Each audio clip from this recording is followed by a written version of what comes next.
안녕하세요. 오랜만에 영상을 찍게 되었습니다. 중간고사를 보고 이제야 정신을 차렸는데 늦어서 죄송합니다. 오늘은 2021학년도 기출을 가지고 제가 시험장에서 어떻게 문제풀이에 임했는지 설명드리고자 합니다. 아쉬웠던 점과 그리고 효과적으로 느꼈던 점을 말씀드리고 싶습니다. 특정 지문을 선정해 풀이 방법, 오답 방법을 소개할까도 생각했는데 입시생 여러분 모두 탁월하신 능력으로 각자의 풀이 방식을 정립하셨으리라 생각합니다. 이에 제가 함부로 말씀드리는 게 도리어 방해가 되진 않을까 염려되어 이를 포기하고 차라리 가벼운 주제를 정했습니다. 혹시 풀이 관련해서 미력한 제 조언이라도 필요하시다면 댓글 달아주세요. 최대한 고민해서 시간 될 때 답변 드리겠습니다. 오늘 영상은 2021학년도 기출을 풀어보신 분들이라면 좀 더 이해하기 편하실 것 같지만 아니더라도 그냥 썰 푼다는 느낌으로 편하게 들어주셨으면 좋겠습니다. 먼저 언어 이해에 대해 말씀드려 보겠습니다. 2021학년도 첫 지문은 비즈니스 프로세스 관련 지문이었습니다. 이는 기업에서 업무를 처리하는 방식을 말하는데 첫 지문이 인문 또는 법학 관련 지문이 아니라 당황하게 되더라고요.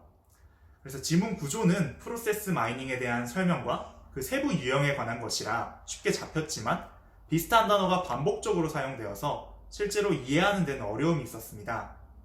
첫 질문이라 빨리 풀어야 하는 조급함도 있었고요.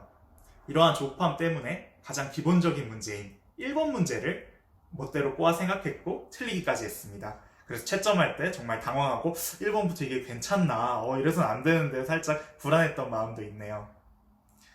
따라서 조금은 부적실하더라도 첫 번째 지문에는 너무 오래 머무르지 마시고 기획했던 시간만 소비하신 채 대범한 자세로 넘어가는 게 더 좋았을 것 같다는 생각이 듭니다. 뒤로 넘어가서 세 번째 지문은 평등에 대한 이야기로 롤스와 싱어가 나왔습니다.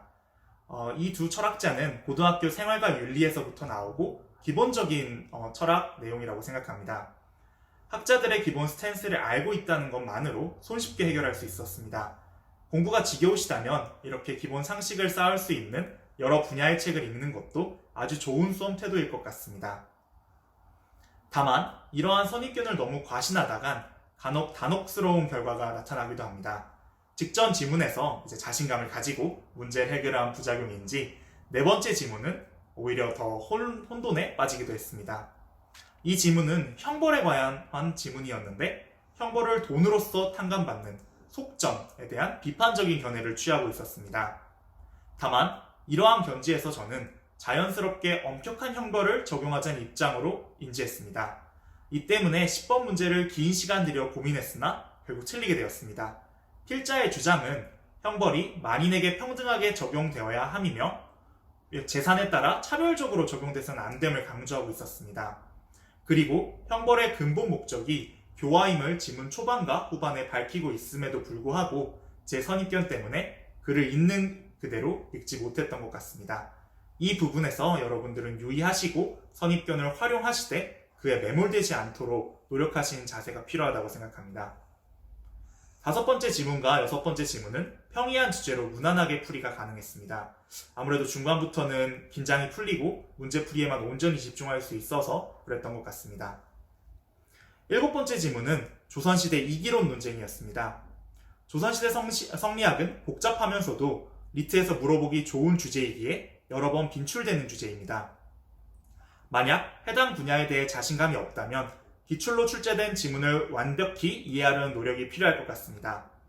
물론 똑같은 내용이 출제되진 당연히 않지만 이기론만 하더라도 이는 모든 사물의 존재에 관한 기본 법칙이며 기는 이와 달리 구체적 사물의 현상을 의미한다는 것만 알고 있어도 큰 도움이 됩니다.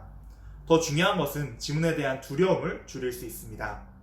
더 나아가서 해당 분야를 인터넷에 간단히 검색해보면서 왜 이런 논쟁이 벌어졌는지 그 배경 정도만 파악해도 충분한 기본 지식을 갖출 수 있다고 생각합니다. 동양 철학, 서양 철학, 또 문과생회 같은 경우는 과학, 기술, 혹은 이과생 같은 경우는 경제 등 개인적으로 접하는데 두려움을 느끼는 분야가 있다면 이를 파악하고 대비함으로써 더 안정적으로 문제풀이에 임할 수 있을 것 같다는 생각이 들었습니다. 넘어가서 아홉 번째 지문은 세포에 대한 과학 지문이었습니다. 이를 맨 마지막으로 풀기로 결심하고 저는 10번째 지문을 먼저 풀이하였습니다. 지문당 풀이를 7분으로 잡았지만 피치 못한 경우를 상정하여 최대 9분으로 잡았고, 이에 하나의 지문은 포기할 수도 있겠다고 정했습니다. 따라서 마킹까지 다 마친 후에 9번째 지문만을 남겨놓은 상태에서 3분에서 4분가량이 남아있었습니다. 지문을 다 읽으면서 이해할 시간은 없었기에 문제를 훑은 후 키워드를 찾아 부분적으로 읽어가며 선지를 하나하나 지워나갔습니다. 정신없는 와중에도 끝까지 포기하지 않았기에 3문제 중에 2문제를 맞출 수 있었습니다. 물론 읽을 부분을 선별하는 운이 좋았던 것 같습니다. 그러나 종이 울리는 그 순간까지 멘붕에 빠지지 않고 단 1분, 2분이라도 허투루 소모하지 않으며 포기하지 않아야 이렇게 맞출 수 있는 기회가 생긴다고 생각합니다. 지금까지 언어 이해에 대해서 말씀드렸는데요. 그래서 대략 이를 정리해서 한 5가지 정도를 요약하고자 합니다. 첫째, 첫 지문의 소재에 대해 당황하지 않기. 둘째, 지문 내용을 다 기억하진 못하더라도 키워드와 중심 내용 및 맥락을 기억하기. 셋째, 지문당 풀이 시간을 엄수하기. 9지문을 풀 것인지 어떤 지문을 버릴 것인지 정하기. 넷째, 답을 고른 후에는 돌아보지 않기. 다섯째, 중간에 시간적 압박, 답에 대한 불확실성으로 불안하더라도 원래 틀려도 되는 시험임을 생각하고 안심하기. 다음으로 추리 영역에 대해 말씀드리겠습니다. 추리는 1번부터 14번까지 법학 추리로서 원칙과 사안이 주어지고 이를 해석하는 문제가 나옵니다. 이때 가장 중요한 것은 판단에 대한 근거를 시각적으로 남기는 것입니다. 이번 문제에서처럼 갑, 을, 병의 견해가 나오고 사안을 평가하는 것이라면 갑은 음란물을 저작권법상으로 보호해야 한다. 을은 보호하지 말아야 한다. 병은 내용에 따라 보호 여부를 정해야 한다는 취지를 적어놓고 지나갔습니다. 또 의견이 나뉘는 부분은 보통 긍정설, 부정설, 절충설로 입장이 제시된다는 점도 염두에 두면 좋을 것 같습니다. 4번, 5번, 6번부터는 조문을 적용하는 문제로서 본격적으로 숫자가 나오기 시작합니다. 숫자, 날짜, 기간 등에 민감하게 반응하는 것이 좋은 것 같습니다. 또한 이러한 문제는 제재는 다양할지 몰라도 결국 구조는 비슷한 경우가 많습니다. 예컨대 8번의 경우 형벌의 등급을 1등급부터 6등급까지 나누고 이러한 형을 가중, 감경하는 규정을 제시한 뒤에 사례를 판단하는 문제가 나왔습니다. 이는 기출문제에서 자주 출제되는 유형으로 기출에 대해 잘 정리했다면 이러한 문제에 대해 손쉬운 풀이가 가능할 것 같습니다. 14번부터 20번까지는 대체로 평이한 문제가 출제되고 정답률도 높은 것 같습니다. 따라서 이 부분에 있어서는 실수하지 않고 차분히 집중하면서 풀이해 나가는 게 중요한 것 같습니다. 21번, 22번, 23번은 논리게임과 연역추리가 출제되었는데 저는 22번 연역추리만 풀고 나머지 논리게임 문제는 시간 부족으로 완벽하게 풀이하지 못했습니다. 결국 그리고 21번, 23번은 틀렸고요. 저는 상대적으로 이 분야에서 시간이 많이 필요했기에 전략적으로 맨 마지막에 시간이 남는 경우에 있어서 이 문제 풀이를 집중하려고 했습니다.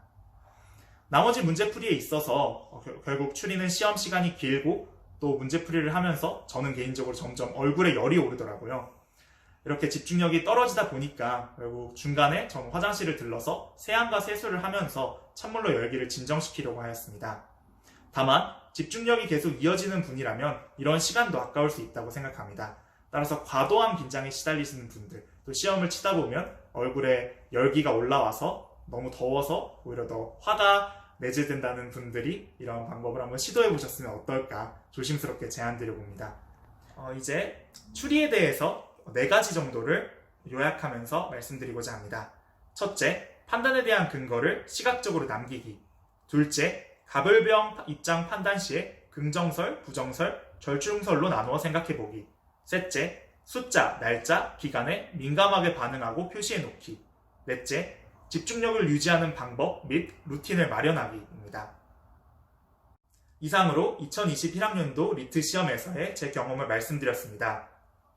저는 전문적으로 리트 문제를 분석하는 사람도 아니고 그저 입시생이었을 뿐이었기에 특정 문제를 가져와서 정확히 문제 풀이를 하기에는 제 능력이 부족했던 것 같습니다.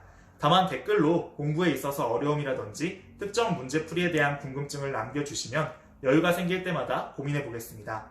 많은 관심 항상 감사합니다.